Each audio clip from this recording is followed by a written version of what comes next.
Okay, so good evening everyone. Bonsoir à tous et à toutes, and welcome to tonight's presentation of OTF Connects titled Rethinking Literacy in Our Digital World with Lee Castle.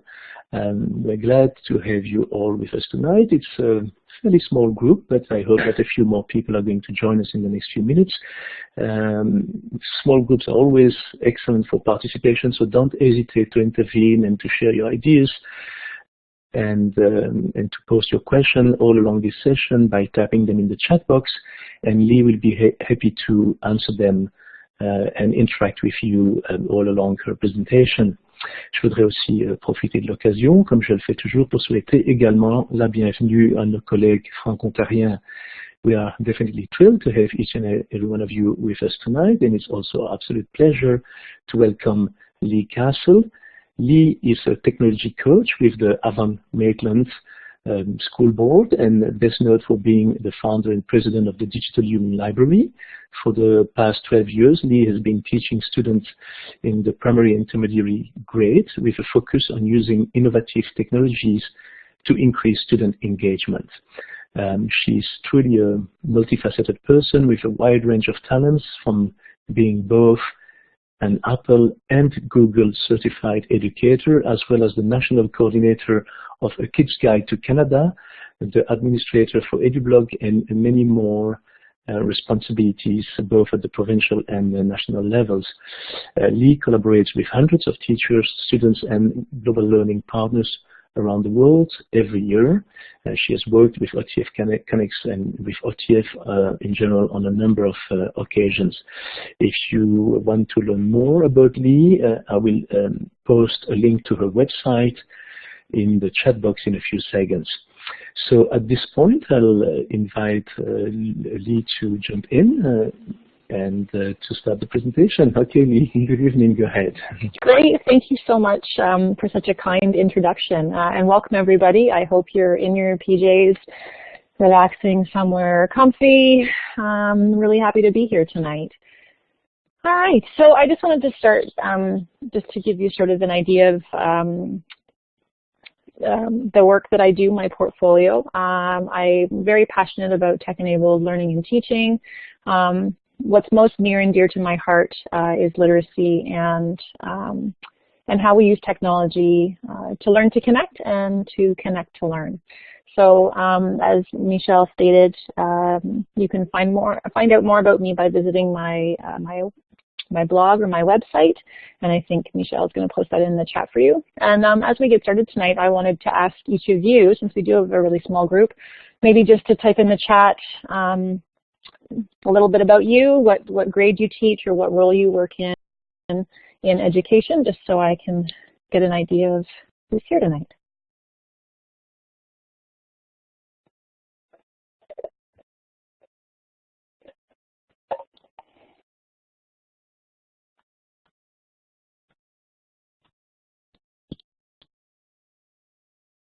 All right, so some primary, junior, high school English.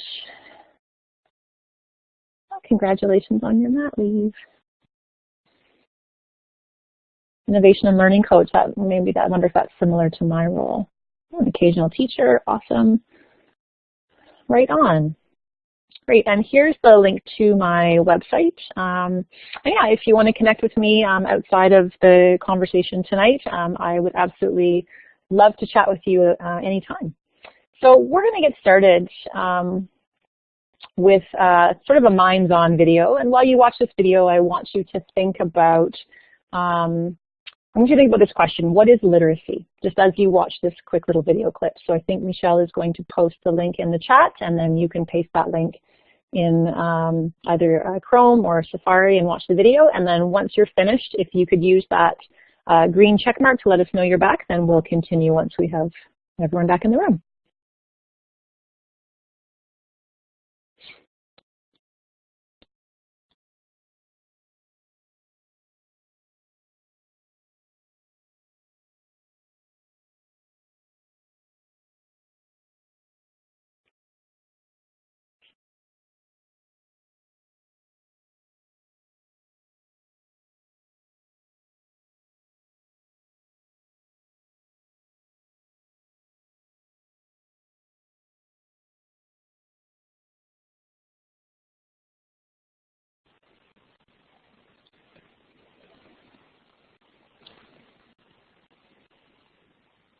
You can see that about half of you are finished. We'll just start again in about 20 seconds.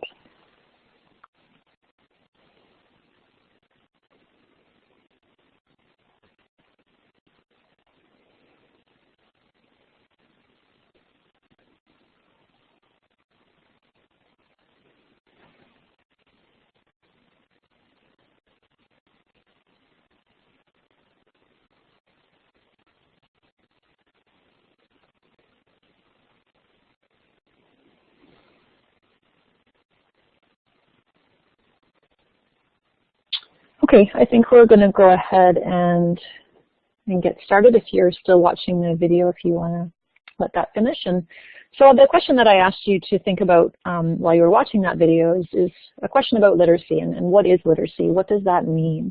And one of the activities that I want to do with you tonight is use a platform called TodaysMeet. And if you're not familiar with TodaysMeet, it's a platform that allows you to have a back channel going on in your classroom while a lesson is being taught or a presentation is being delivered or kids are working in groups and want to share things that are happening. So a back channel is just a conversation that would be happening at the same time that something else is going on in your classroom. So TodaysMeet is a great platform to do that, and the screen that you see here is the screen you'll see when you visit the web address at the bottom of the screen. And thank you, Michelle. He's put the link in the chat for you. Just make sure that you have the what is literacy piece after todaysmeet.com/what-is-literacy. And when you visit that link, you're going to land on a page, like I said, that looks just like this. You can type in your own name or a nickname, and once you hit join, you will then have the option to share your ideas, which you will see in the box underneath your name. And all the ideas being shared show up in a feed that continues to update every time a new comment is added, so you can follow that conversation that's happening in the back channel. So what I want to do now is give you a chance to try out that back channel, and the question I'd like you to answer is, what is literacy? And I see that some of you have shared some ideas. I'm glad you liked that video. It's just a snippet. I would encourage you to check out the whole video. I think there are 3 different parts, so there are 3 different videos that are continuations. The technology and what's possible is really just it's mind-blowing. So thank you for sharing your comment about literacy in the chat. I'm just going to leave Blackboard for a moment, and I'm going to visit that What is Literacy feed, and I can see right now that some of you, Melanie and Crystal and Farron, are starting to type in now those ideas. So if everyone could join us here in today's meet and share your thinking around the question, what is literacy? And we'll just do this. Michelle, would you mind setting the timer for, I don't know, 30 seconds to 45 seconds? Let's do 45 seconds. Thank you.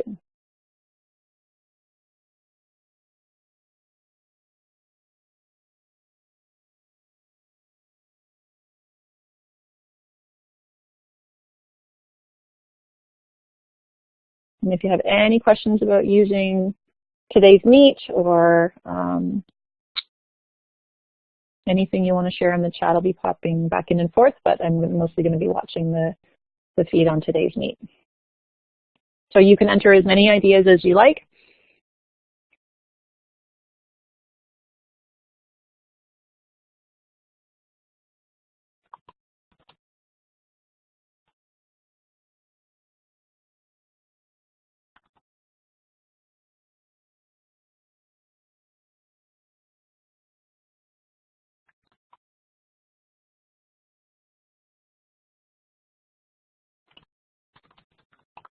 I just want to let you know I only have access to TodaysMeet, but I don't have anything after the slash for some reason. And I've noticed that I don't know why a couple of your links, there's a part of the link missing. I didn't check them all.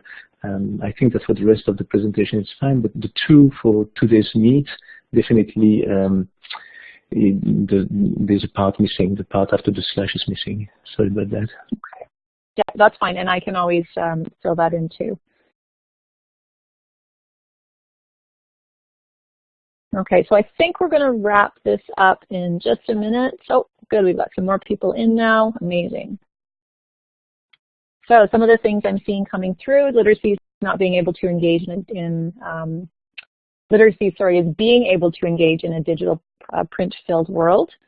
Literacy being able to effectively navigate, read, evaluate physical and digital text. Literacy is everywhere, yes.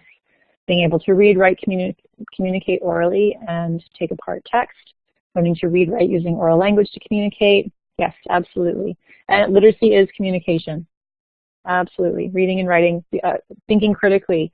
That's a hugely important piece of being literate, especially today. And we're going to come back to that idea in a few minutes. Thank you for sharing those ideas. So I want to share with you the definition of literacy at dictionary.com, and Merriam-Webster actually defines literacy as read, write, and repeat. And this definition is hugely problematic for a lot of reasons. There are a lot of questions that need to be taken into consideration when we talk about reading and writing. So for example, reading and writing for what purpose and with what level of understanding? Are you reading and writing with or without support? How are you communicating your learning? And if you're writing, with what degree of clarity are you writing, and in what context? And as you can see, when we start to ask questions specific to reading and writing, this definition is far from sufficient. So the bigger question is, what does it mean to be literate? And I love this definition that was put out by UNESCO. And UNESCO writes that some individuals are more or less literate than others, but it is really not possible to speak of illiterate or literate persons as two distinct categories. And if we carry on with that idea further, we start to consider literacy on a spectrum. And your ability as a literate individual is considered on that spectrum based on the work you do offline and online. So the next question that I have for you, and I'm going to take you to another Today's Meet, is how do we define text? And we're going to start here as we start to dig a little deeper into this idea of literacy. And so the Today's Meet is, the link there is at the bottom of the screen. And I think Michelle will post the TodaysMeet.com. Just remember to add the / define text. And so if you want to visit that Today's Meet, type in your nickname and share your ideas. I'm going to visit that page as well and just watch the feed. And Michelle, if you wouldn't mind resetting the timer for maybe just 40 seconds, now that we've been in and we're familiar, that should be enough time. Thank you.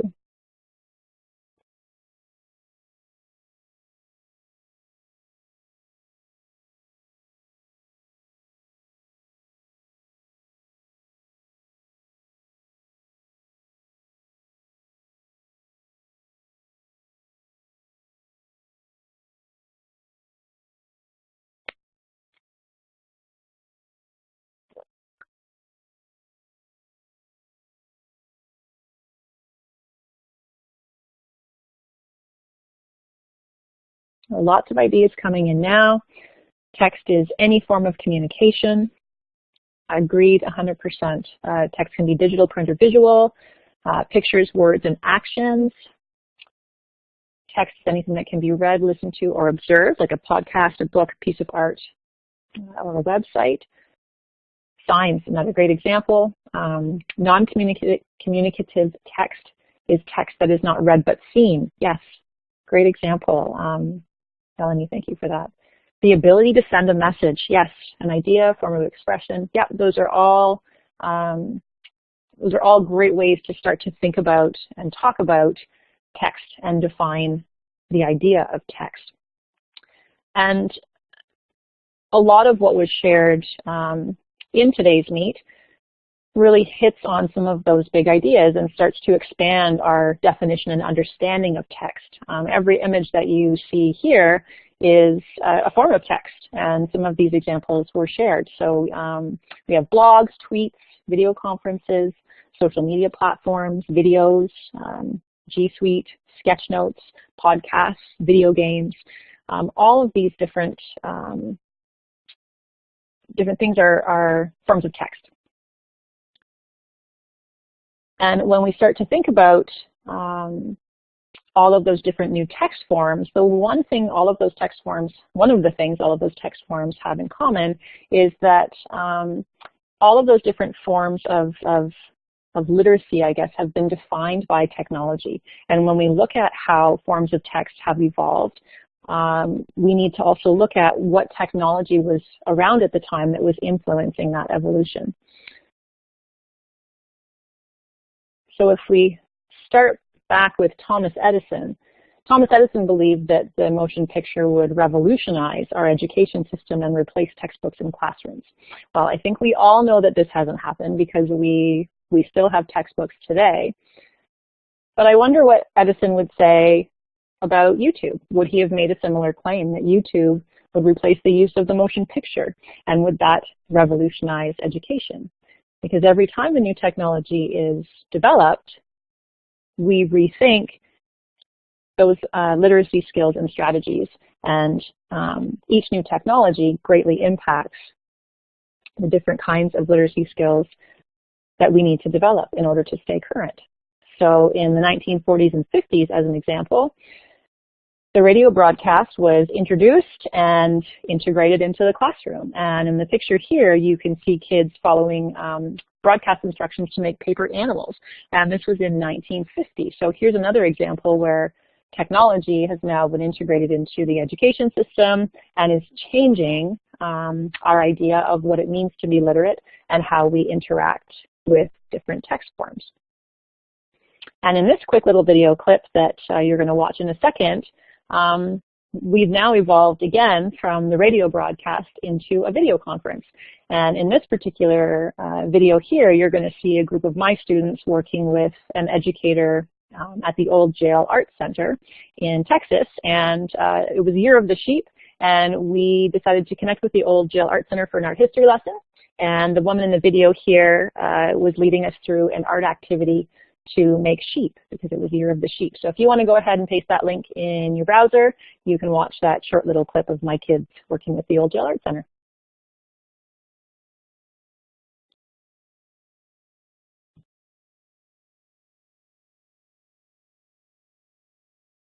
And if you could just give us a little check mark when you're done, it's pretty short and sweet.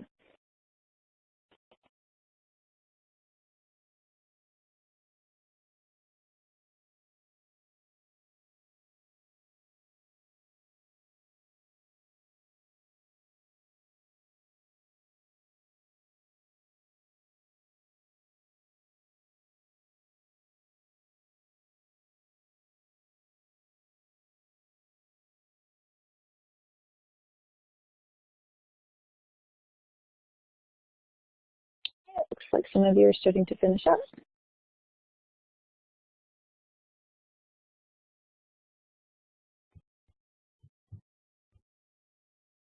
All right. Melanie, I agree wholeheartedly that the definition of literacy has changed for sure over time, and we're going to talk about that idea of literacy being in a continuous state of evolution. And so part of what I'm getting at here, sharing these different slides, is exactly that, Melanie, because we also have the advent of the computer. And I don't know, I'm sure there are some of you that are here that might not recognize a computer that looks like this, but I believe there are others in the group who would. So we had the advent of the computer, and then we had word processing and spreadsheets and gaming. And of course, then along came the internet. And we're now thinking again about how that evolution of technology has influenced or impacted that idea of literacy and what it means to be literate. So in this little clip that I'm going to have you watch in a second here, now we have kids who are using computers to code and build their own games. And so it's very interesting to think about how this is now impacting our ability to be literate and where we would fit on that literacy spectrum. So the link's been posted in the chat for you if you want to paste that in your browser and give it a watch. It's pretty short, and then just give us a green check mark when you come back, please.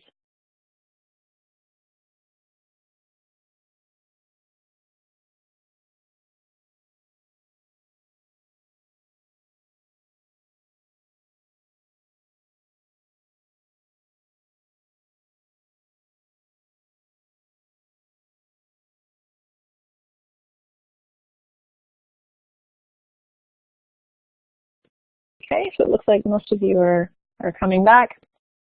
So in that little video there, you know, we have a grade 1 student that's learning how to code, and not only is he learning how to quote unquote code, which has I think that first connection to mathematics and science, but he's developing his literacy skills. He's following a procedure, and he's working with text in a variety of different ways. He has to understand what gestures to use. He has to be able to read all of the different icons on the screen. He's looking at how content is organized on the screen. If there is print text, he needs to read that and follow the instructions. So there are a lot of things going on here.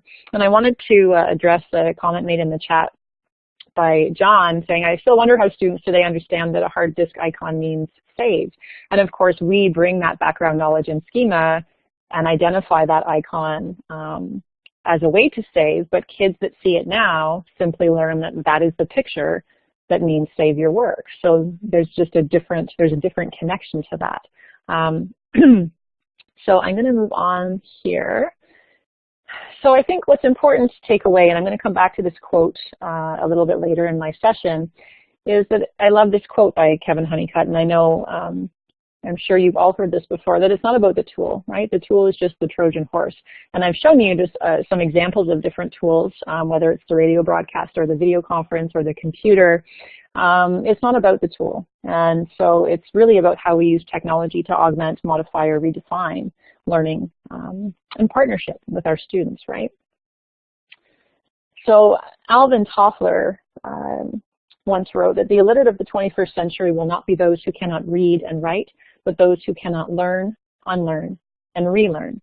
And I believe that that is, I come back to this quote again and again. I think it's very powerful because it's not about teaching content anymore.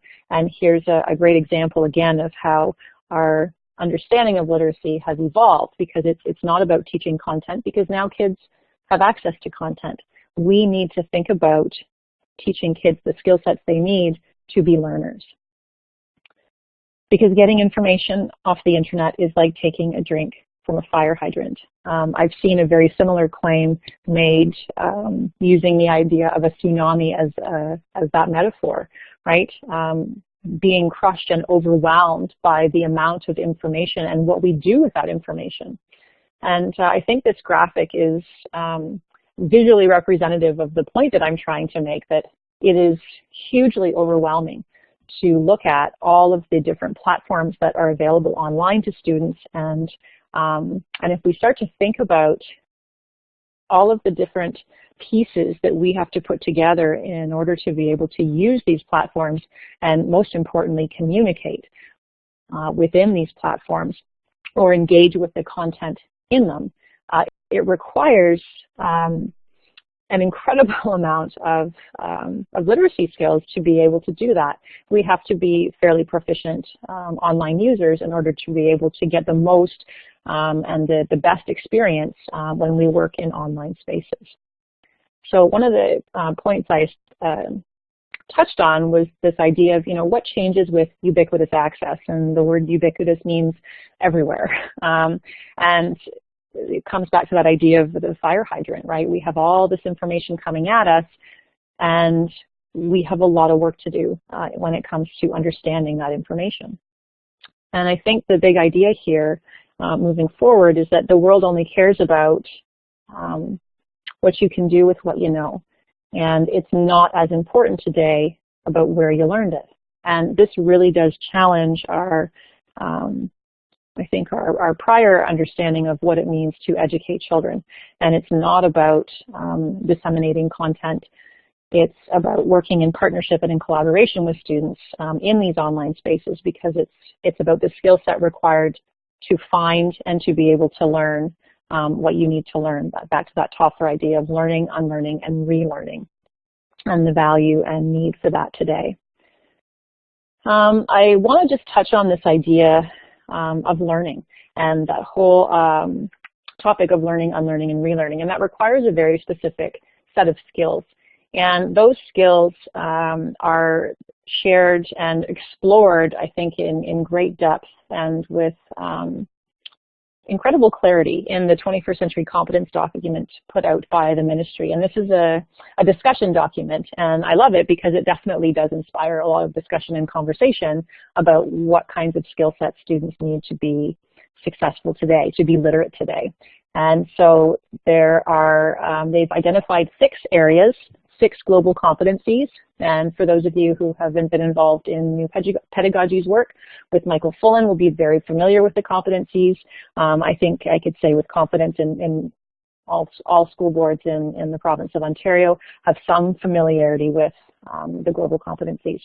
So we have collaboration, communication, and global citizenship. And the other 3 are critical thinking and problem solving, innovation, creativity, and entrepreneurship, learning to learn, self-aware, and self-directed learning. And each of these competencies contributes to our ability to be literate. And our literacy skills are also dependent on our proficiency in these 6 different areas. And one of the points I want to draw your attention to is that the context in which we teach these skill sets or we explore this idea of literacy is hugely important. Context matters greatly. And we aren't going to have the same kind of impact or develop learners who are digitally literate if we teach about the internet without actually moving students onto the internet. And the time that we spend in those contexts is also hugely important. It's one thing to teach media literacy as an example and work through a lesson where you teach kids about advertisements and you spend some time looking at advertisements online, but then you decorate, let's say, a cardboard box and with your advertisement, right? Making a cereal box. I've seen that done a lot of times. And kids understand and learn about advertising, but it's a whole different experience if we actually move kids into online spaces and have conversations about how companies are using advertising to sell their content. But the extension here is that we actually want kids working through that process of designing advertisements in digital context. So are we teaching them about branding and how to design logos, for example? Are they working on a platform where they could actually apply their ad and attempt to maybe sell something and raise some money for a charity that their school is supporting? So how can we take that idea of teaching about advertising as an example and move it into an online space where kids are immersed in the experience of advertising? Because those are 2 very different things. So the idea that I'm going to share with you now to kind of frame new literacies is that it's about seeing the forest, not the trees. And I want to just give you a second to take a look at some of the trees here because more often than not, we get focused on the trees. And I want to come back to that Kevin Honeynut quote I shared a few minutes ago, that it's not about the tool is the Trojan horse. So in this case, it's not about the trees, right? The tree in this case would be the Trojan horse. So if we can shift our focus away from the trees, and if we can focus on the forest, we come back to this bigger, more comprehensive understanding of what it means to be literate. And when we talk about literacy, we're having a greater conversation about digital citizenship because literacy in online environments requires the development of a specific set of skills, and those skill sets fall under that umbrella of digital citizenship. So if you look at the 4 headings I have under digital citizenship in the mountains there, these are the 4 different headers or pillars OSAPAC uses. So OSAPAC is an Ontario resource created by the ministry. So those are the 4 different headings or pillars that OSAPAC uses to explore the idea of digital citizenship. And if you look at each of those 4 pillars is really a conversation about literacy. Our ability to communicate, the whole idea of maintaining a healthy and positive and safe internet experience, right? Making sure we're safe online. critical thinking and information literacy, of course, and then that whole idea of creating content and sharing it and how we credit our work and credit the work of others. So each of those 4 pieces, again, under that big umbrella of digital citizenship, each of those pieces is a conversation about literacy in online environments. And when we think about that bigger idea of new digital literacies, we're also talking about global competencies. That whole idea of learning, unlearning, and relearning. We're now thinking as well about making shifts in our pedagogy. We're still grounded, of course, in traditional literacies, but we've changed our learning environment now. We are now moving into those digital contexts or digital learning environments. And so we're now leveraging digital technologies as we explore how we communicate, how we stay healthy, and that's a whole conversation around mental health, and of course online safety. And then we have critical information and literacy, critical thinking and information literacy, and then the whole idea of creation and credit. So new literacies is quite large when you look at it in its entirety, because we're talking about a number of different pieces. And I'm going to go through each of these pieces with you tonight in depth, and we're going to be able to see each of these pieces in the context of the classroom and what this might look like for students. So when we speak of new literacies, the point I want to drive home is that it's not just new today, and this gets back to, I think it was Melanie that said that it's new every day. It's in a constant state of iteration or evolution. And it's imperative that we continue to have more conversations about how our literacy instruction also needs to be evolving as new technologies are developed and introduced into schools. But it's very important that we also consider the technologies that aren't necessary, might not be introduced into school, but students are using outside of school. And as I come to the end of the session tonight, I'm going to talk about that, how important it is for kids to be using digital tools that are real life in the classroom as often as possible. So as we reflect on what it means to be literate today, of course, and consider the value and complexity of learning in digital spaces, how are we transforming literacy instruction? But really it's a conversation about all instruction to meet the needs of today's learner. And so this is where we land on that idea of designing new literacies. What does that look like in the classroom? So I want to start by exploring this idea of reading the curriculum with a lens to the future. I hear so often that our curriculum is out of date and it doesn't meet our needs today and it's not addressing this or that. But I would like to challenge you to think about the language arts curriculum actually as being quite, being what it needs to be. And I come back to that idea of traditional literacies.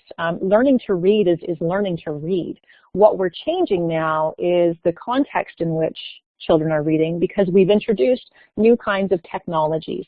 So when we think about reading the curriculum, as I said, teaching someone to read or teaching someone to write, those foundational practices are never going away, and it's foundational for a reason. We need that. But what we need to do, again, is look at the context and the technology that we're now introducing and how that's going to change what that looks like. So I just want to introduce the idea of reading, and we're going to start with reading. I'll give you a second to read that.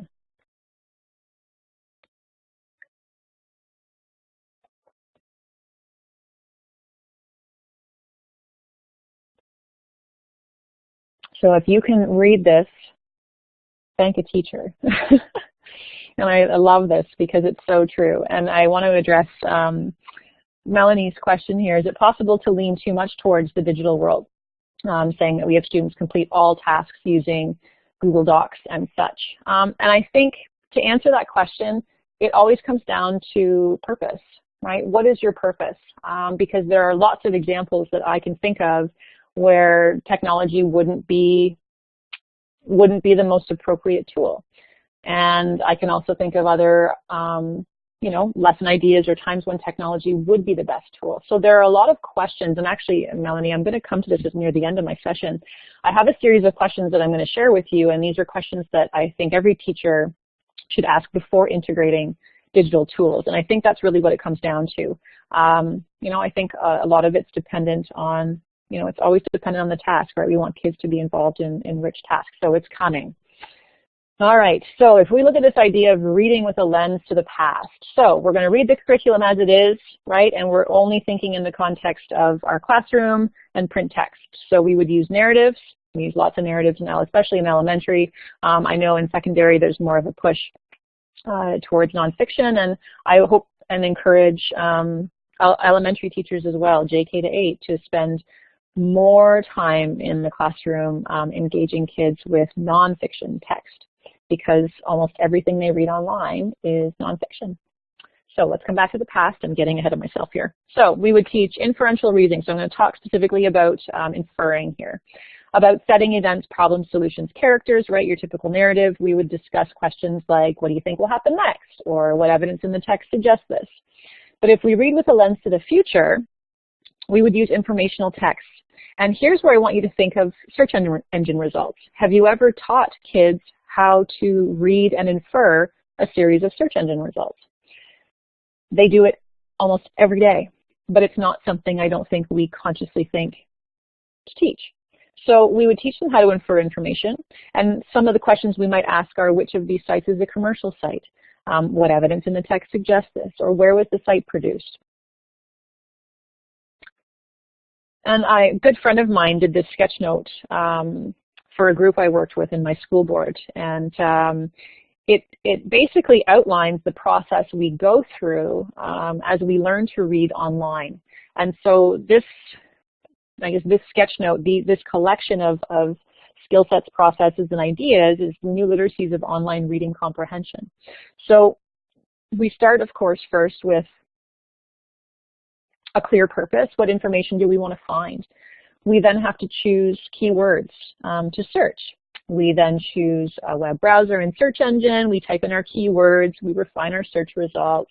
We determine the relevance, right, and source of information. Of course, we evaluate the source and content, and we do all of that reviewing. And of course, when we find a reliable source, we want to read and gather that info. And then if we collect and synthesize that information, we repeat the process and gather more information from multiple sources, and then we communicate it. Simple, right?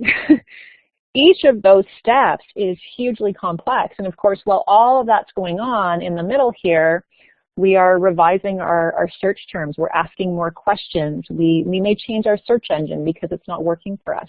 And I hope that while all this is happening as well, we're not doing this alone. That whenever we work online, we are working with someone else. And we're also learning additional internet strategies.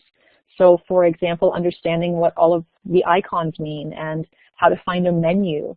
You know, and another conversation that that I know we need to be having more in our classrooms is comparing print text to online text. So what do you compare a nonfiction text and a table of contents to a website and a menu?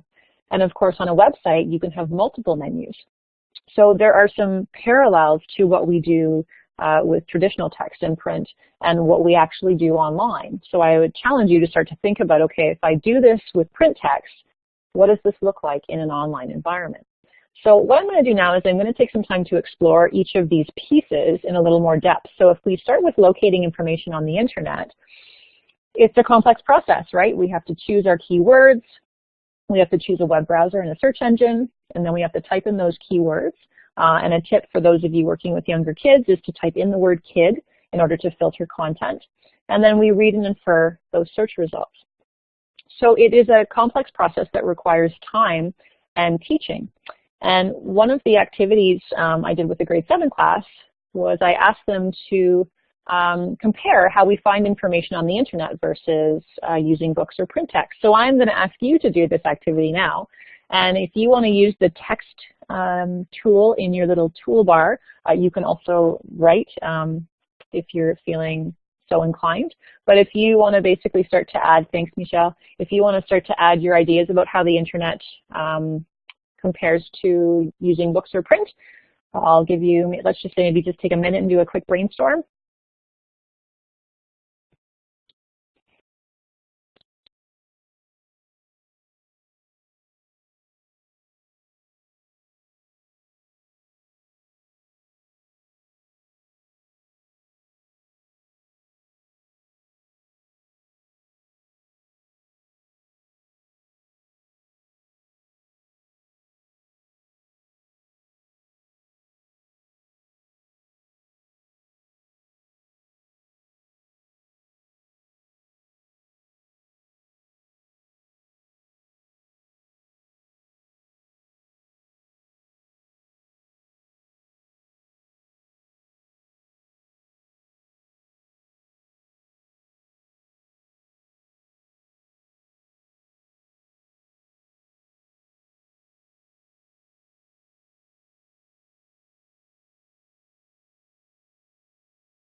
So it'll take about 15 more seconds.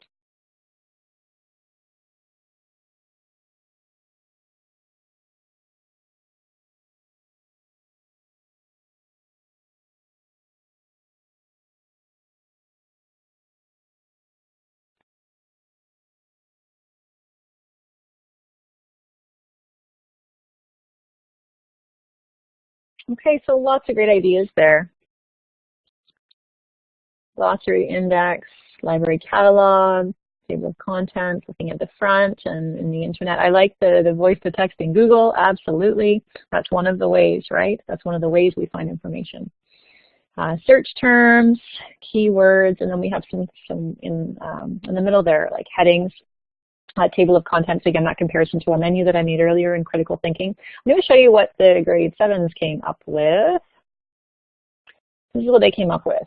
So they compared how we locate information in both of those, but they also went a little further and talked about sort of the difference between using the internet and books. So we have other ideas added here.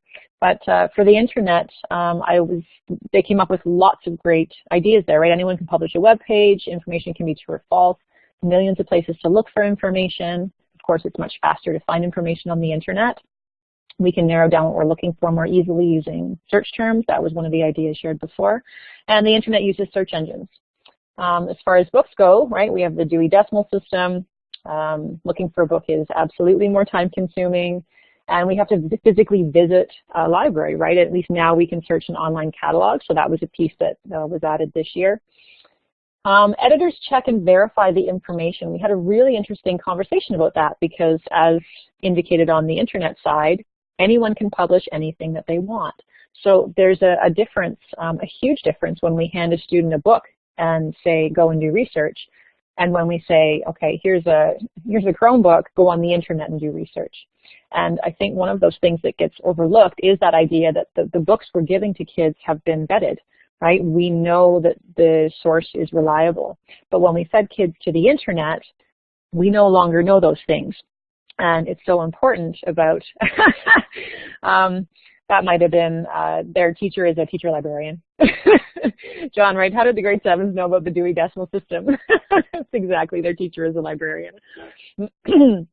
And so there's a huge difference there, and I think we make a lot of assumptions about what kids can do because the way we see them work on a computer, I think a lot of times we mistakenly assume as proficiency and understanding, and that's actually not the case.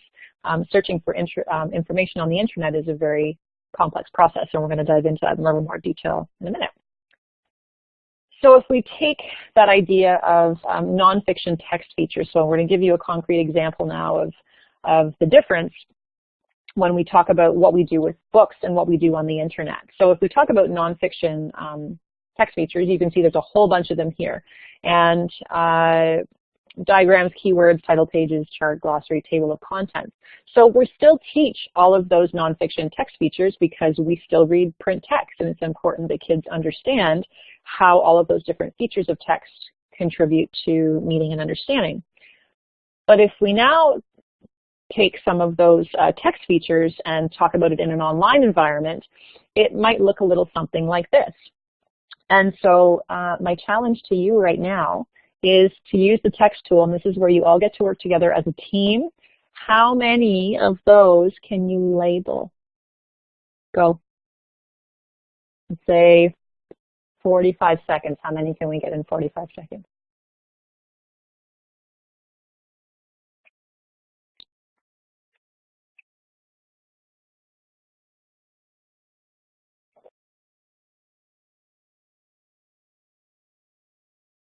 Is that too stressful? This is just my challenge for you. No one's jumping in yet. This is a safe space, I promise.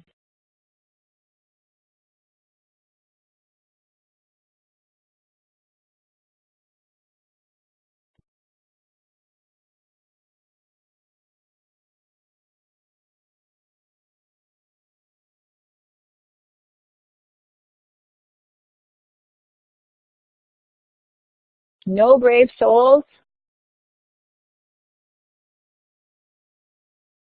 Oh, the text feature box isn't working. Oh, and we've got some on a mobile device.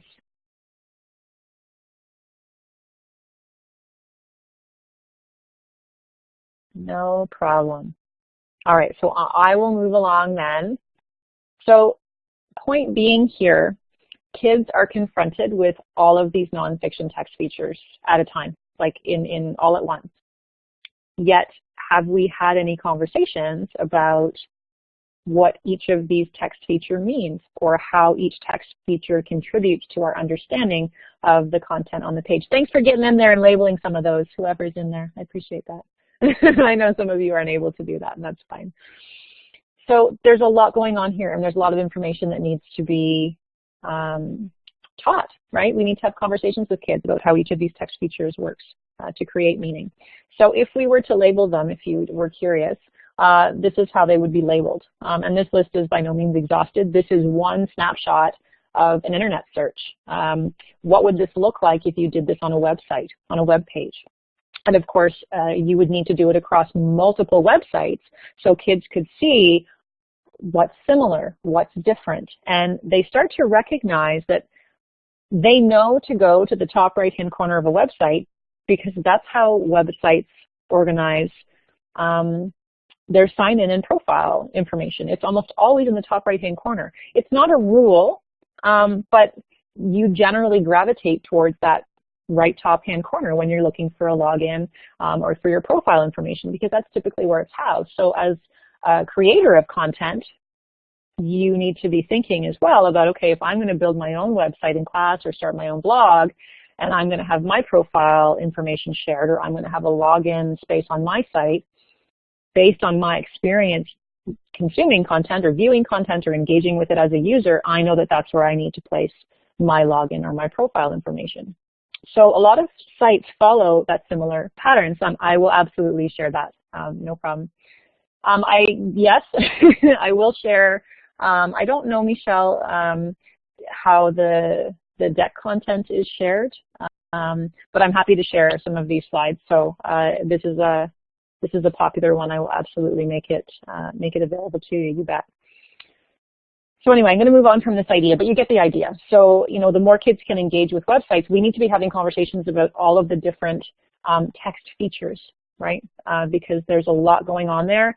And I know when I first sat down to look at this and okay, well, how many text features can there be and how do they contribute to the amount of time that I had to spend really digging into this myself, because I took a lot of these things for granted. So let's zip along. So we also have, there's also a need for a conversation about how to read a web address.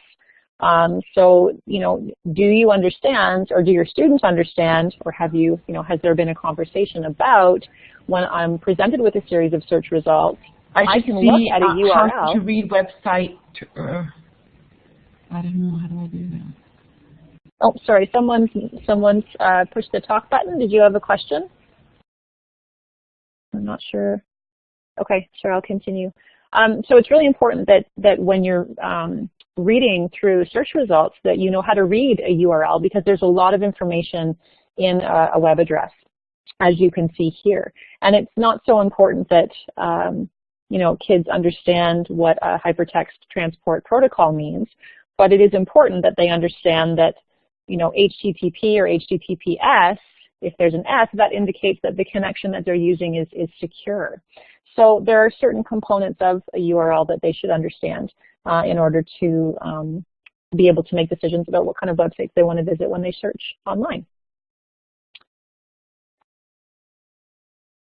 This is a smart searching tip checklist that is available.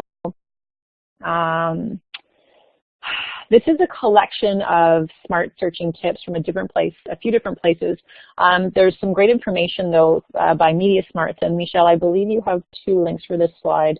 One is how to search the internet effectively.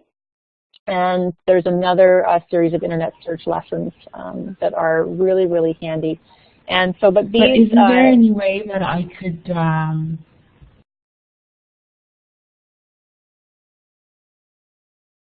Hello? Yeah, I did. Okay. All right. Thank you very much. And I just want to tell you, Lee, that I don't have a link for slide 47. Okay, yeah, so that's no problem. I can figure that out when, yeah, that's fine. it's where these ideas came from. So it's not this is a good, I think this is a good collection from those two places. So these are some of the smart searching tips. And so when we teach kids how to search the internet, these are some of the mini lessons that need to be happening in our classrooms, because kids often go to the internet and type in a sentence, or they just type in one word, and they need to learn how to search efficiently when, you know, Google is indexing hundreds of thousands and potentially millions of websites. So it's really important that kids are taught these efficient ways of searching the internet. That's one of the ways we move forward on that literacy spectrum. So there's a question from Janet. Would you suggest that students in early primary learn to use the nonfiction text features of an online site? So I taught grade 1 for years. And my kids, I would teach them nonfiction text features, not as many as I presented to you, but I would teach them nonfiction text features in print text, and then we would basically compare the text features that we learned about online.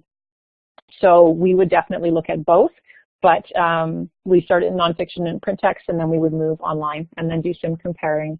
And then the more time we spent in online environments too, we would start to compare different websites, like I mentioned earlier.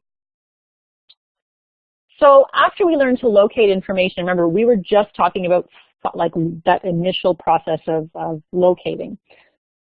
Then we actually have to make some choices about which websites we're going to visit and evaluate them and determine whether or not the content on the site is what we're looking for, whether it's relevant, whether it's, you know, fake news. That's such a hot topic today, and you know, a child's ability and our ability to evaluate a website critically is more important now than it's ever been. So when we talk about evaluating a website, and I'm going to give you a chance to look at a few websites, and I'll leave this checklist up so you can come back and forth to it. These are some of the things that we need to look for, and I've been through a countless website evaluation checklists, and they're all fairly similar. This was one that my team and I put together based on sort of all the best pieces, but also trying to keep it manageable, because when you start to think about asking a student to go through all of these different things and check all the boxes, it becomes hugely labor intensive. But until these, a lot of these processes become somewhat automatic, I would argue that it's an absolutely a necessary step for kids, because they have to look at all of these different pieces in order to ensure that the website that they're reading is valid and valuable. So what I'm going to do is I'm going to send you on a bit of an adventure here. I have a list of websites, and my challenge to you is to evaluate the website based on, and I'll go back to the checklist that I was looking at before, but pick one that sounds interesting to you. And I want you to go through and use that checklist and start to evaluate whether or not the website is fact or fiction. So there's a question from John here before I send you off. How do we convince our students that evaluating a website is a worthwhile process when they're content with just cutting and pasting from the first link?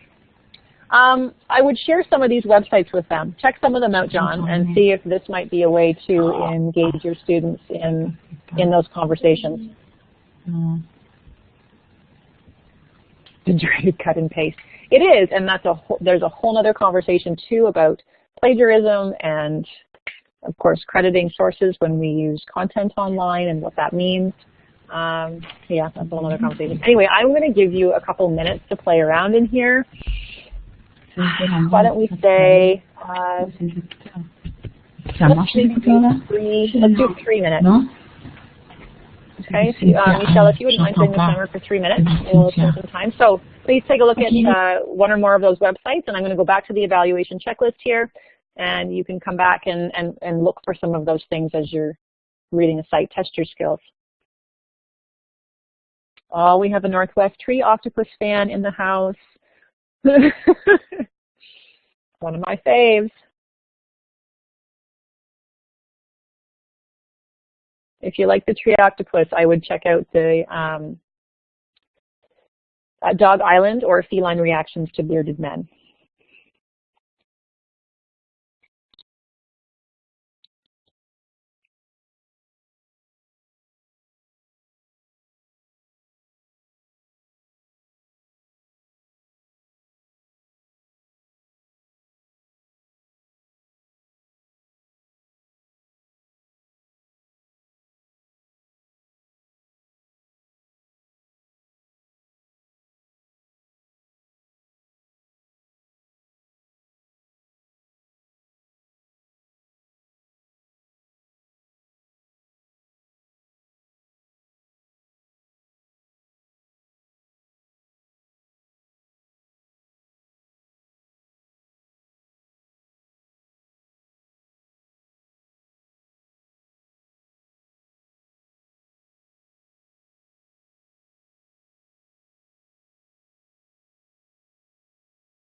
All right, I hate to pull you away because I know some of them are so creative.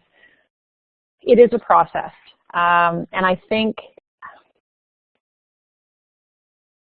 it's, I'm coming back to the question, John, the question that you asked about, how do we convince kids that this is a worthwhile process? And I think one of the best ways to do that is to make sure that the task they're engaged in is one that they've chosen, and then that purpose is connected to making a difference in some way. That information has to matter to them, and I know I know it's difficult to have to create that space and that feeling all of the time, but when they're really invested in learning something, and then here's where that inquiry piece comes into play, right? Where students have had that chance to say, this is what I want to be learning about, then they're more invested in the content, I think. And and from a different angle, one of the ways I would suggest is to expose them to some of these sites that aren't actually real. I have a whole other page of these that I can include. I'll add the links to the links document, Michelle, tonight. So there are about 6 or 7 more that I've come across that are just outstanding.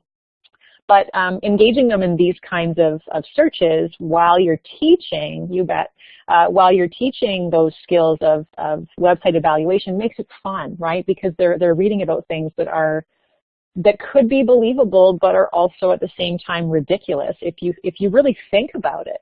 But that's where exploring some of these and throwing these in every once in a while, also mixed in with some real websites. And in the list that I have some ones mixed in that are actually real, that would throw kids, and confuse them. So inserting these periodically throughout your week or your month and focusing on that process of evaluating a website makes it fun for them.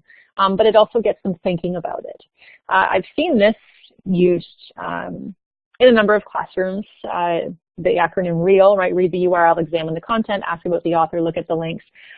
It's quick and dirty, but I really don't think it's enough. And I think when your kids get to that point where they've become somewhat proficient at, working through that process and evaluating a website, you can move to something like this as a reminder. But I'm mindful that this probably isn't. I wouldn't recommend starting with something like this because I think it's far too simplistic. So if we move right along and now come to that section in that sketch note that focuses on synthesizing information. Here's where we found that reliable source or sources. We've read the source and we've gathered information. And of course, we then have to collect that synthesized information and record the source. So here's where a conversation comes into play about how we properly attribute the content shared online by others in our own works. And I'm going to come to that in a little more depth shortly. So that whole idea of synthesis, my dear friend Joey sketch-noted that process as well, which I just absolutely love. But you can see here how complex it is, right? When we start putting information that we've gathered online together. And it's complicated whether we use print text or whether we use information online. And it's just a reminder, I think, for us to slow down and really tease out that idea of, okay, what does it mean to actually synthesize information, right? Because there are a lot of things going on in that process. And of course, kids are also working towards creating some kind of product of learning as well, which could come in multiple forms as we explored very early on in this session. And then, of course, we want to communicate the information that we've learned. And one of the ways we do that is through a social media platform. And social media is being integrated into classrooms more and more. And I want to come back to an idea that I went over a few times at the beginning, that this whole idea of new literacies really is a bigger conversation about digital citizenship. And we talk about new technologies, and of course, we want to move kids into new contexts for learning, so online. And when we do that, when we look at how new technologies are changing the environments where we're living and working and playing and socializing and learning, there is a need now to evolve those literacy skills. especially when we change the context in which we're learning. So we're going to take a look at Twitter right now, and let's just hum right along. So I'm going to start with some tweets, and we're going to explore some mom texts by Jimmy Fallon. If any Jimmy Fallon fans in the house, love Jimmy Fallon. So what are the skills we need to learn in order to communicate by text or by tweet? Oh, thanks, Melanie. So I'm going to start with this one. I received 12 consecutive completely empty text bubbles from my mom the other day. Apparently she was trying to unlock her phone. And of course, we first have to figure out how to turn our devices on, right? And we take that for granted. That's just something that everyone knows how to do. But then, of course, we hand mom a cell phone, and this is the struggle. My mom couldn't figure out punctuation, so she would type it out. How are you, question mark. Well, after we jump that first hurdle and learn how to turn our devices on, we need to then think about the learning that's required to use that platform. And the first thing we have to do is figure out where to find things and what gestures to use to access those features so we can actually communicate our ideas. So let's take a look at two other examples. On Valentine's Day last year, my mom texted me, enjoy your VD. And I do enjoy that one. And then I got an A in CAM, WTF, well done. Mom, do you know what WTF means? Well, that's fantastic. So when we start to think about communication now, whether it's a text message or whether it's on Twitter or whether it was a text that was tweeted, we still need to consider, of course, how we're using language in those platforms. So in the first example, and the second example, acronyms. We think about how often acronyms are used when we text and when we tweet. And of course, if we misuse those acronyms, not only is it hilarious in some cases, but it can also be hugely embarrassing depending on the context, the purpose, and the audience. So here are two more examples. Dad just told me you bought a car. Can you afford that? YOLO. Do you even know what that means? No, but did I use it correctly? Sadly, yes. So we start to use these different acronyms, but again, here's an example where mom just so happened to get it right, but in the grand scheme of things, she was misusing an acronym in a similar way that the other two examples got on. But of course, we find these funny, but I think we can all recall a time when we've sent a text or a message and the message has been misconstrued or misunderstood. So here's another example. I texted her, have a great day. Love you, less than 3. She texted back, thanks, but she didn't understand what that actually meant, right? And I remember my daughter's first daycare provider would text me that symbol all the time, and I said the exact same thing. I'm like, what is less than 3? I don't. And one day it occurred to me, like, oh, that's a heart. But of course, if we're not familiar with the language being used on a given platform, then it creates confusion and it interferes with our ability to communicate. Social media is changing how we use language, and that is such a hugely important point, and I'm going to come to that here. And I mean, of course, who doesn't love the example of the hashtag, right? I'm learning how to hashtag. That's great, Mom. Hashtag conversation with son. So we often think we know how to use the platform or the language, but in actuality, that's not true. And this one made me laugh out loud. When I send my mom anything remotely funny, she replies, claw, cackle like a hen. And once we feel like we have a handle on the language of that platform, we start to take liberties, of course, right? And we make up our own acronyms and we make up our own images. And I'm sure some of you have seen lots of acronyms and images created that don't mean anything to you because you're not engaged in that space or maybe in that certain demographic or that certain age group. So there is a language that goes along with this as well. And I do want to come back to this idea that social media is changing language. And it's more important now than ever that kids are immersed in these online environments because we want them to be as literate as possible. And we want them to be able to communicate and network in these online spaces. So what does this look like in the classroom? If we think about Twitter, what might this look like in the classroom? So I want to take a minute and tell you about a Twitter chat that happens in Ontario, OnEd Student Chat. And it was a year ago this summer, actually, that a group of really passionate students and teachers came together to create this Ontario Student Twitter Chat. OnEd Student Chat is a student-led Twitter chat connecting K-12 kids across the province to discuss topics related to character education, social justice, and citizenship. And of course, our purpose or our goal, one of them is to create opportunities for students to network with others, gain perspective, build relationships with new learning partners in a literacy-rich learning environment, right? Here's our digital context, our online context, and experience social media as a powerful platform for learning. And of course, by simply engaging and interacting online, kids are also starting to establish that positive digital footprint. So what I want to do now, thank you, Michelle, you beat me to it. So there's a chat to a little video in the chat box there. I would love for you to watch it. It'll just give you sort of a feel for what OnEd Student Chat is all about. It's open for K to 12, and hopefully those of you here today will take this back to your classroom as something you'd like to join us with next year. So the video is there. It's just a couple minutes long. If you could give us a green check mark when you come back, enjoy.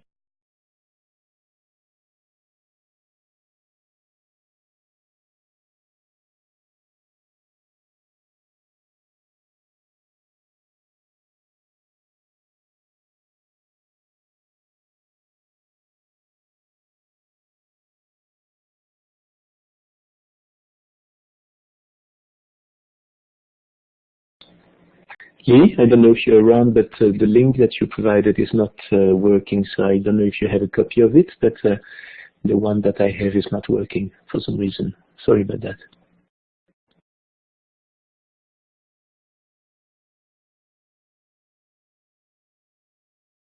I did hear you, and I do have the link. There you go.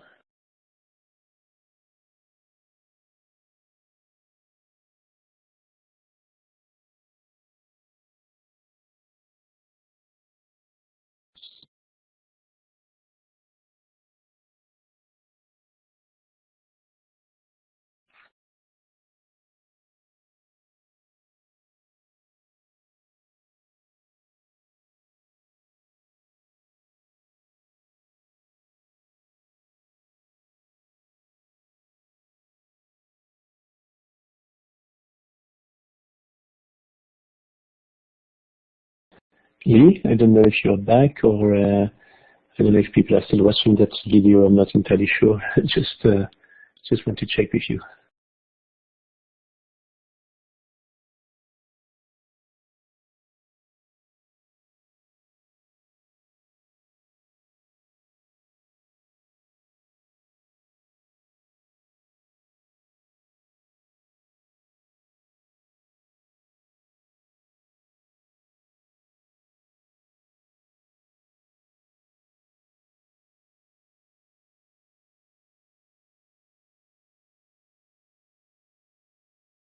I can see some of you are starting to finish up, so we'll give it another 20 seconds or so.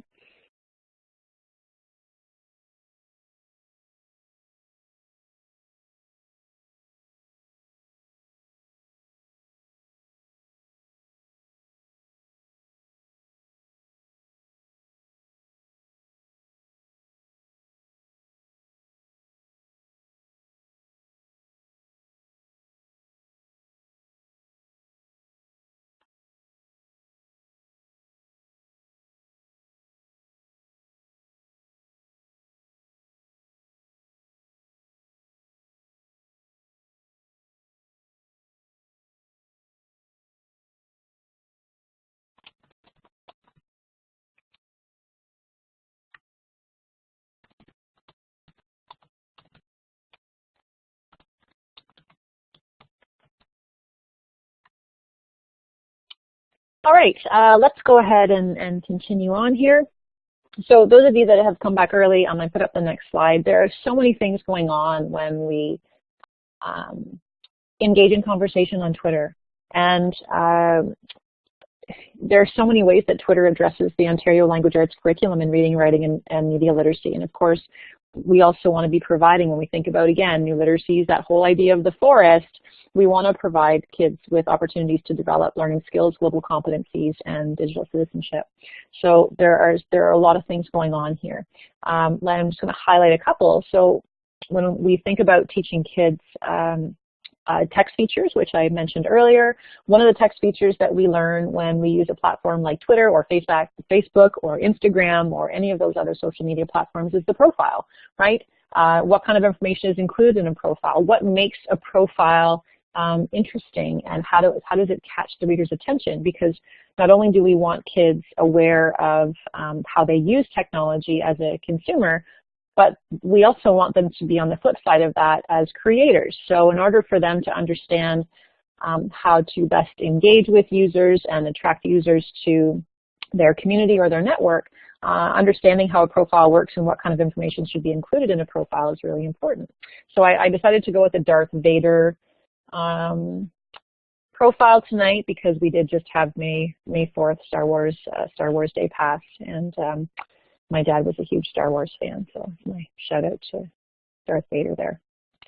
So when we also explore Twitter, we teach kids about a handle, and I'm glad you enjoyed that. We teach kids about a handle and what that means, and we have a handle, again, a variety of social media platforms, right? It's the name people use to address you when they're talking on social media, and so there are important conversations about how do you actually have a conversation with someone or direct a conversation towards somebody, or include people in a conversation or in the answering of a question, for example. So understanding how a handle works is, again, an important part of being literate in an online space.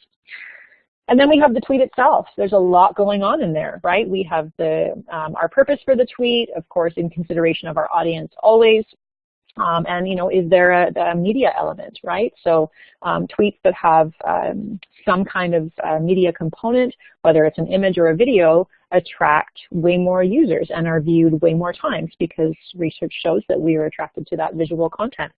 And then, of course, we have an example of how a handle is used here as well within the context of a tweet. And then that brings us to the hashtag. And so I'm going to introduce the idea of a hashtag by showing you this short little video. And I think Michelle is going to pop the link in the chat box for you there. All right, so off you go and enjoy the hashtag video with Justin Timberlake and Jimmy. And if you can give us a green check mark when you come back, that'd be great. Thanks.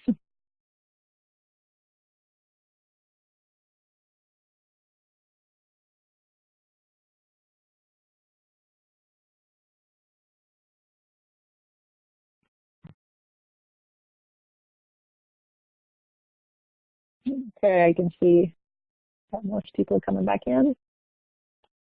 Yeah, so you might not necessarily use this video to introduce the idea of the hashtag in your class. Although if I was teaching secondary, yeah, I probably would. It's a good laugh. There's a good laugh to be had in there. But it also introduces the idea of a hashtag. And I mean, hashtags are really about community.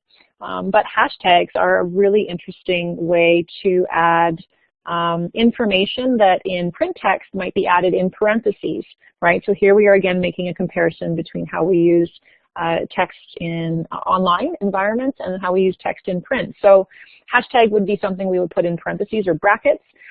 We would also see hashtags are also used to add an element of humor in a lot of cases, right? So it's a way to add voice. So we can talk about voice in writing in the context of a tweet, and that would be, I think, definitely through the hashtag. But then there's a bigger conversation, too, about hashtags as a way to ensure your ideas and what you're sharing or what you have to offer is included in a conversation because that's the community that you want to engage with. So if you want to have conversations about digital literacy, you might hashtag the content that you're tweeting digital literacy, because people who follow that hashtag then will be able to see you. So the point is there are so many teaching points that can happen with just one platform. So unfortunately, I need to move on to writing now, but we're going to follow the same process, and we're going to explore writing with a lens to the past and then writing with a lens to the future. So we would choose one of the purposes for writing, so inform or explain, entertain, describe, or persuade. We would teach traditional forms of writing like haiku poems or a set of directions or a timeline or a narrative. And our audience might include the teacher and students in the class. And students, of course, are writing independently, and peers can edit each other's work. I'm so glad you love that video. I love Jimmy and Justin. They're awesome. And if we start to look at that same writing curriculum, right, same expectations, okay, purpose and audience, but if we read it with a lens of the future, we see it a little differently. But what's important to note is that our purposes for writing don't change. right? That's one thing that stays constant. And here's a conversation again around those traditional literacies and the need for that. But we would include forms of writing, right? Here's where we extend our understanding of text form to include things like text messages, emails, blog posts, tweets, web searches.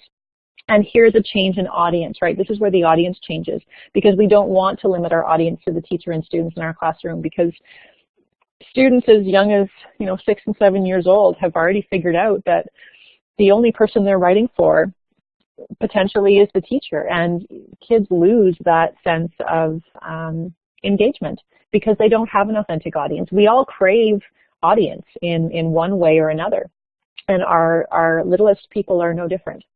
So, and another difference is that students aren't writing necessarily by themselves, but they're writing collaboratively in real time with others using different digital tools. G Suite is a great example of that. And I want to come back to this idea of audience. This is a poem written, a perfect haiku actually, written by a grade 7 student. 5 syllables here, 7 more syllables there. Are you happy now?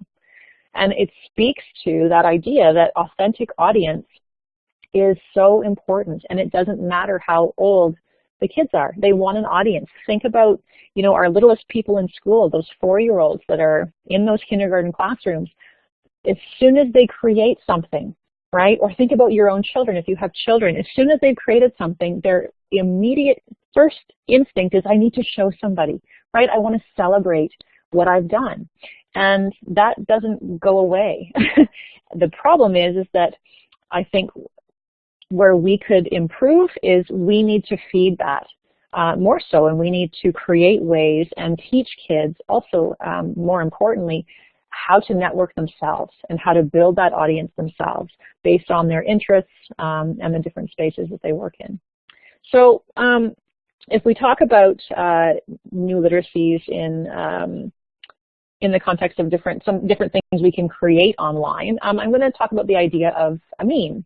And a meme is an idea or a behavior or something like an image that is shared from one person to another and, as the saying goes viral in some cases.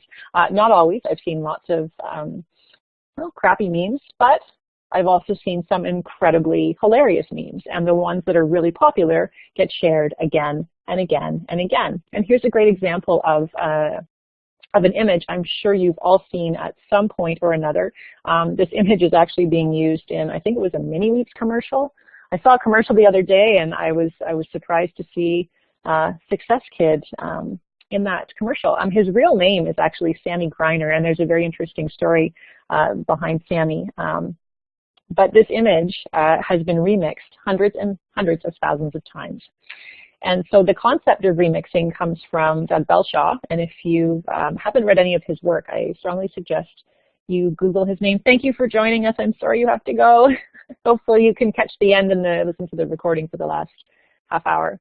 The idea of remixing is an idea that digital literacies can be developed by remixing other people's content, and that's what we've seen happen with memes. So this is a great example, right? Teacher catches reading memes on school computer, laughs, and tells you to scroll down. So the whole purpose is that memes are designed to make you laugh, to be engaging and funny.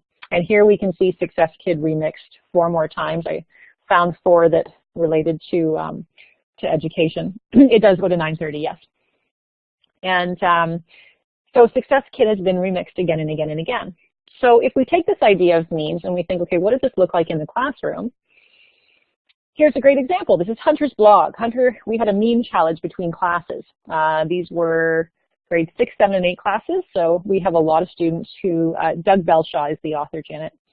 We have a lot of students who blog and build digital portfolios in my school board. So we hosted a blogging challenge between students in grade 6, 7, and 8. And they created some really funny memes. Here's another example. Tune in tomorrow as we see yoga in the wild. But of course, memes aren't limited to,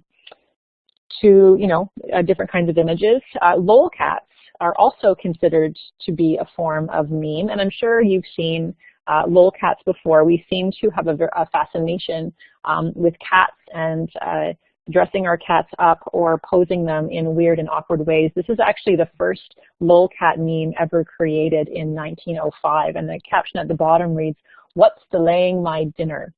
And I feel like that needs to be read in an English accent, which I usually do, so I'm going to do it that way because I think it works. What's delaying my dinner? And I think that's so much more appropriate for that particular picture. So thank you for forgiving my horrible accent.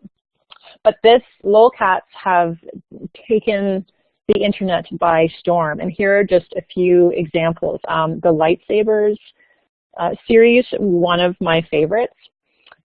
And in 2017, just for your reference, there were 16,400,000 results. So the first time I shared this slide was in 2017. And when I checked again this year, we are now at 27 million. So a year later, it's unbelievable how much we enjoy creating cat memes and how many cat memes there that have been created. So again, we come back to, okay, well, what would this look like in the classroom? So during our meme challenge, we had some kids that wanted to create lolcats, and this was one of my favorites.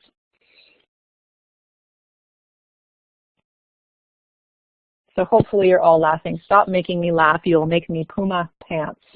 And that, tears. There were tears coming out of my eyes the first time I read that. And of course, kids then take liberties and apply what they're learning about creating memes and creating lolcats, and they change it up a bit.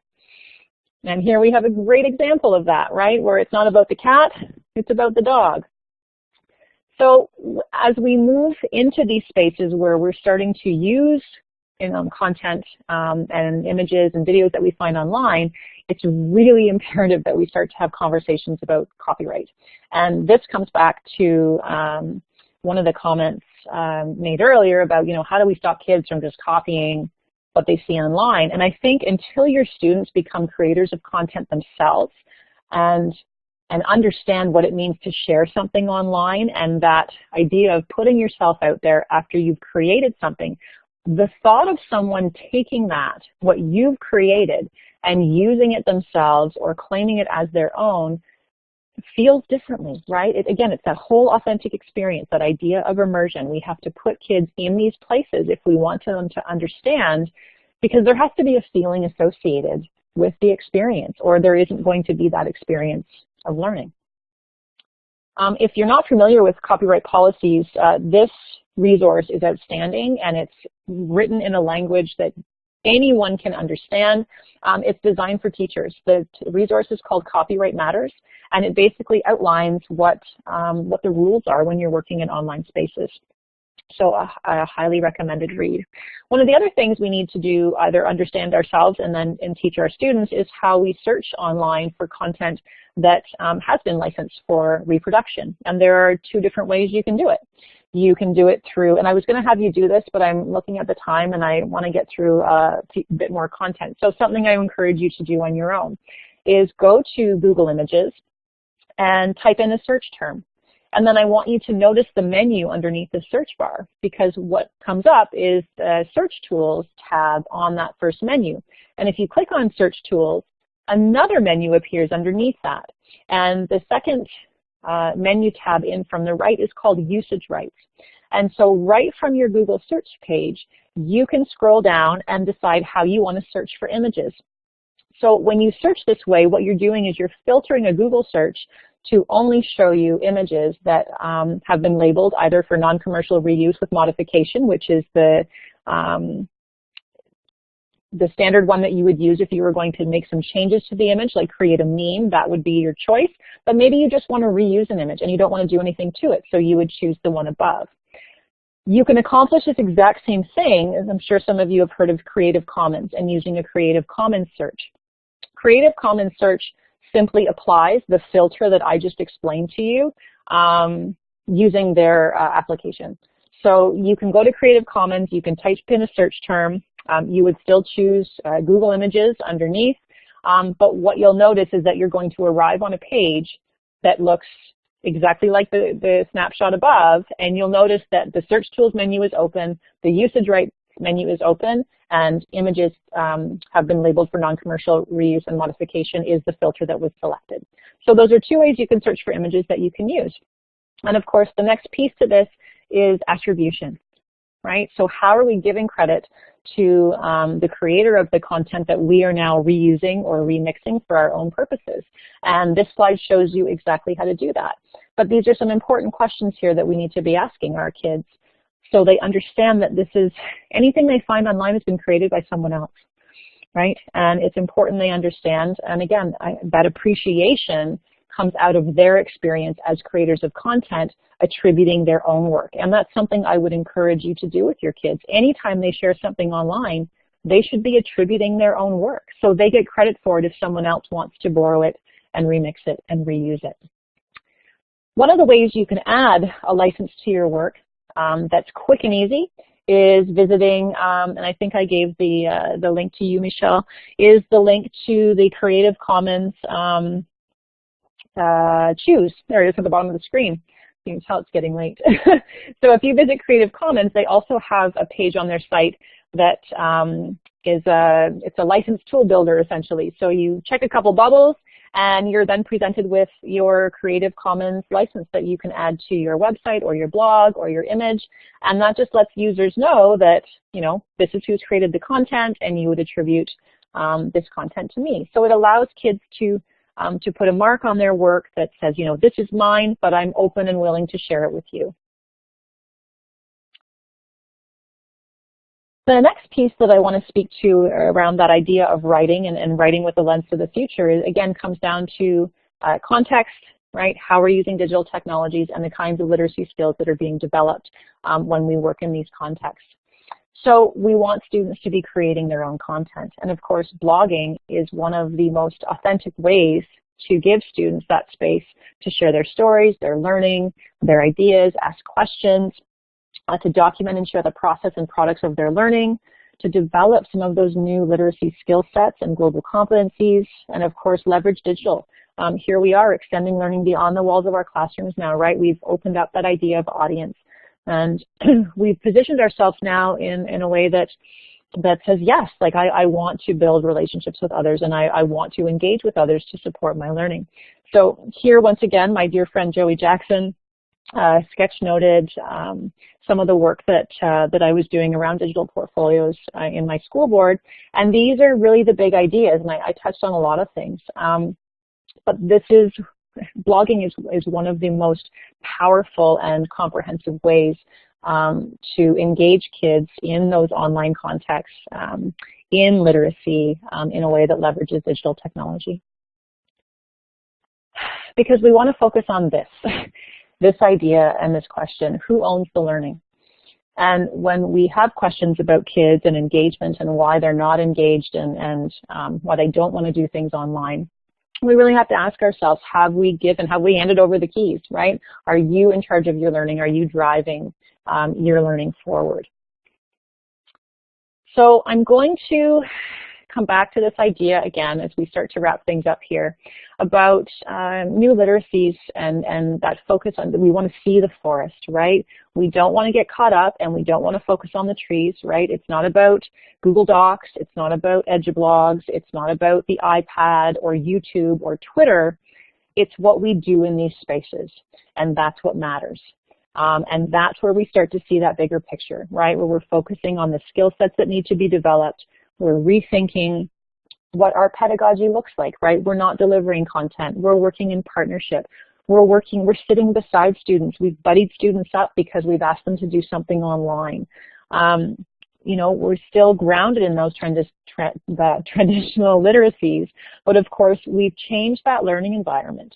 So yes, kids are still working in the traditional classroom, in that traditional setting, but we're also giving them time and immersing them in those online digital contexts, because those are the spaces where kids are spending most of their time. And we spend a lot of our time in the classroom in those spaces as well. So we need to start to teach kids how to use those spaces effectively, efficiently, in collaboration with others, and of course, and then independently. So I want to wrap things up briefly here by just framing how we teach with technology. And I'm not going to spend a lot of time talking about some of the different models we can use to think about how we integrate technology into our classroom programs, but I would be remiss if I didn't mention the SAMR model, and I love this example of the swimming pool. And the SAMR model is simply a way for thinking about your technology integration. So at the substitution level, the question is really, you know, could the students have done that with paper and pencil, and are they now just doing it on an iPad?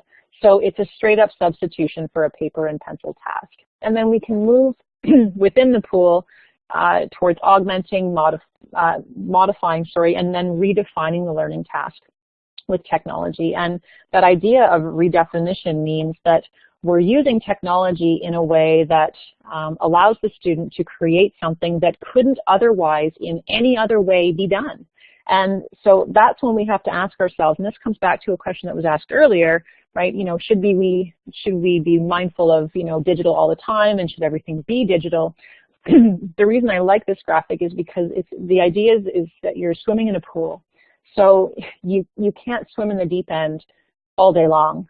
You need to be moving back and forth. So there are times when technology serves an incredibly powerful purpose, and then it's those times when we're modifying and redefining learning and using technology to do things that we couldn't otherwise do, like talk to somebody on the other side of the world, right? Or engage in collaborative writing in real time. So these are ways that we're changing tasks that couldn't be done in any other way, but we can't swim in the deep end all day.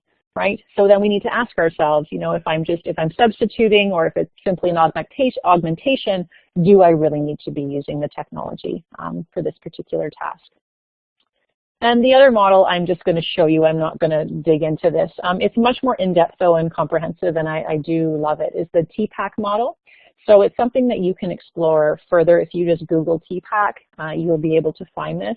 But TPAC really explores the intersection of pedagogical content knowledge, technological content knowledge, and technological knowledge, content knowledge, and pedagogical knowledge. So it's looking at where those pieces intersect and how they're all interrelated and how they must work together. So there's a lot of great information online. This graphic, I think, does a great job sort of showing that those intersections, looking at how technology and content interact, how content and pedagogy and technology. And this is really all about the wow factor, and I think actually the percentage has gone up. By 2020, 70% of all jobs will require employees to have technology skills. And we're like, wow, 2020, but that's only 2 years away. And as I said, it's up in the 80s now. And so when we think about, okay, what are the skill sets our kids have, you know, leaving elementary and leaving secondary, you know, do they have what they need to be successful? So I want to take a minute now and really talk about some of the tools that we use at school. And, you know, I've framed these as cool tools for school because they are cool. And they allow kids to do really incredible things. And, you know, Explain Everything is the icon in the bottom right-hand corner. And, you know, this is a tool that allows students to redefine their learning, right? They can use text, they can use audio, they can use images, videos, they can annotate the screen.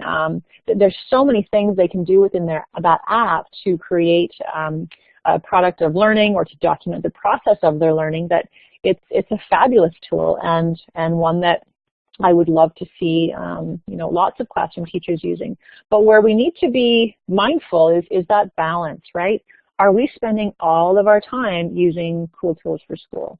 Because what students really want are educational experiences that are real life. And so when we start to think about some of the tools that we use, I want to encourage you to think of the tools that are real life, right? Hashtag IRL, in real life.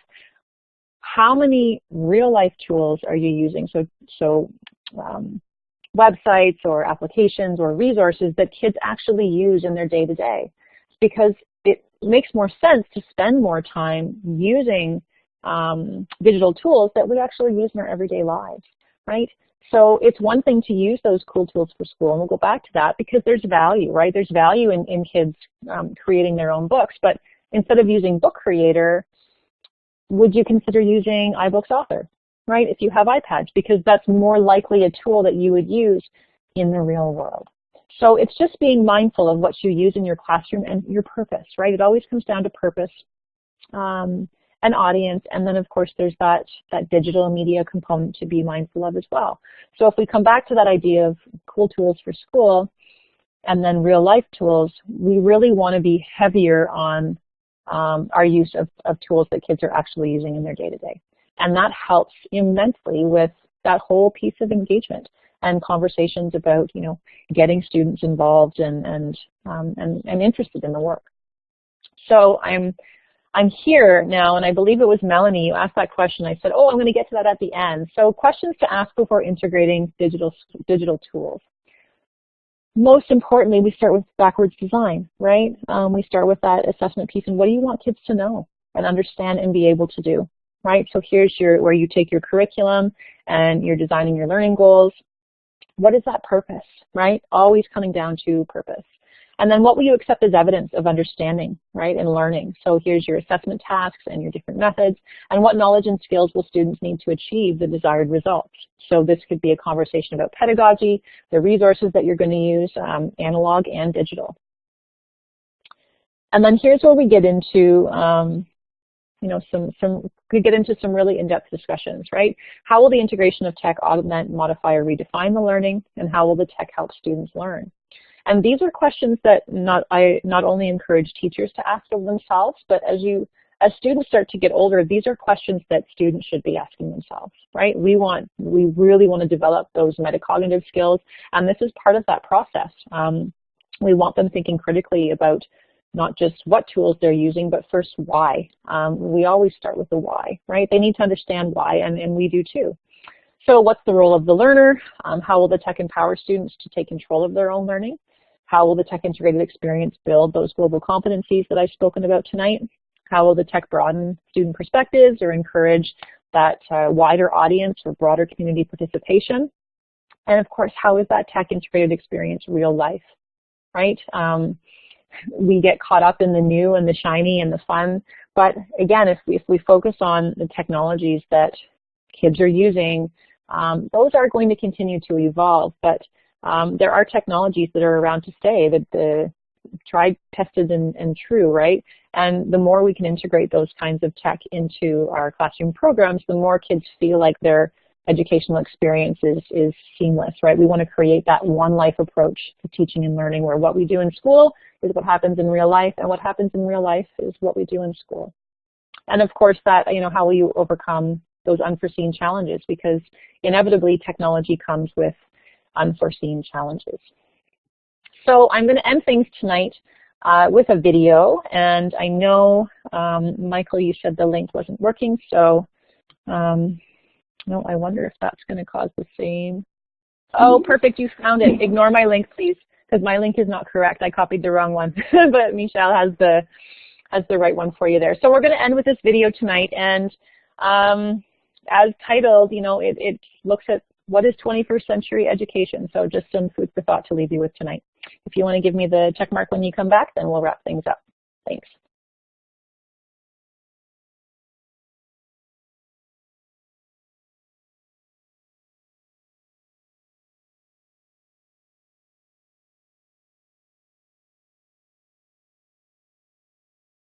All right, it looks like we're finishing up.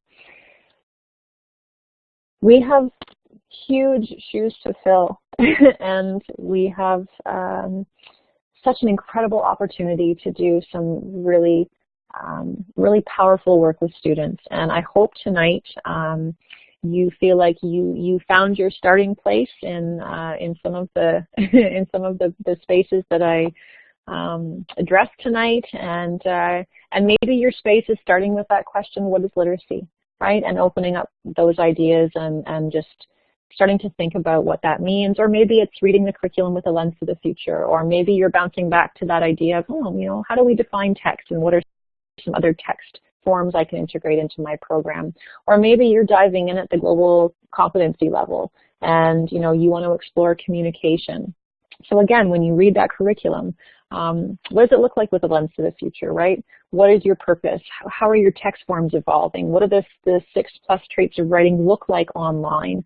And of course, how are we extending and rethinking that idea of audience? So there's lots of places to start, and I do hope to see some of you join us next year in OnEd Student Chat. You know, Twitter really is a powerful platform for learning digital literacies today. So I am going to wrap things up. And again, my name is Lee Castle. You can find me on Twitter. Reach out anytime. I am happy to talk literacy or digital technology or learning anytime, anywhere. So thanks for coming out tonight. I appreciate that very much, and thanks for your time tonight. Thank you, Lee. Thank you so much. I'll ask you if you can turn off your mic, because that way there will be no background noise. I just want to thank you again for that wonderful session, and it was really very interesting and very funny, and I must say that your English accent is wonderful, by the way. I also want to apologize to everyone for the problems with the links tonight. Lee provided me with links that were embedded in titles, and I found out tonight that Blackboard does not recognize these kinds of links for some reason. And that's the first time I encountered this problem, so I had to go and find them all while the session was in progress. It wasn't really easy, but I did my best, and I missed a few, but sorry about that. Anyway, you will all receive a follow-up email tomorrow with a link to the resource page on the RTF website, and all the link and all the resources shared tonight, as well as the recording, will be on that page. Since we are running really late, we are almost half an hour late tonight, I'm just going to quickly jump over. I wanted to share with you some of the sessions coming up, but I guess you can always go on the RTF website to learn about these upcoming sessions. I want to tell you very briefly that there is a conference coming up on July 5th and 6th at the Holiday Inn at Toronto International Airport on problem solving through mathematics through problem solving, sorry. Again, I will provide that link to you by email, because I don't really have the time to talk about it tonight. There is a $450 subsidy that is available to teachers that have completed a qualification course. I'm going to share that with you just in case, and I will also provide that link tomorrow through our follow-up email. But if you want to apply for that $450, here is the link. We value your feedback. When leaving Blackboard, you will be redirected to a feedback questionnaire. It takes a few minutes. If you could do it tonight, that's great. If not, tomorrow. And then you will also get a certificate of participation at the end. So that's it. I just want to thank you very much for staying with us so late tonight. It was a fantastic session, and I certainly hope to see you back on RTF Connect in a few days. Thank you so much. Merci à tous et à toutes.